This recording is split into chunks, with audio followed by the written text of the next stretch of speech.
নমস্কাৰ।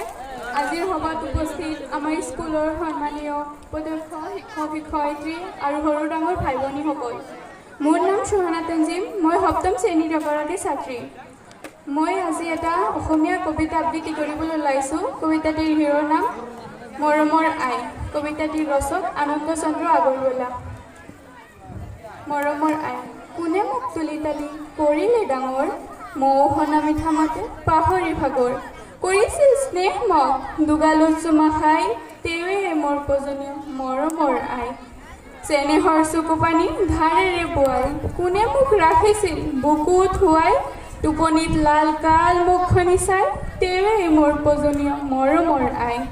কান্দিছিলোঁ জেৱেৰে নৰিয়াত দুখ পাই, একে থিৰে কোনে মোৰ মুখলৈ চাই, মৰো বুলি কান্দিছিল কাৰি সমনীয়া, তেৱে মোৰ পজনীয় মৰমৰ আই।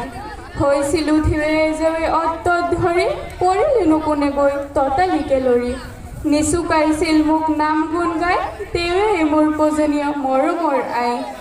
মোৰ প্ৰতি এনে যাৰ মৰম মহিম, কেনেকৈ সিজনক মই পাহৰিম, চেনেহৰ বুকুটি মোৰ বাৰু সদায়, তুৰ্য চৰণত হেৰা মৰমৰ আই। ধন্যবাদ।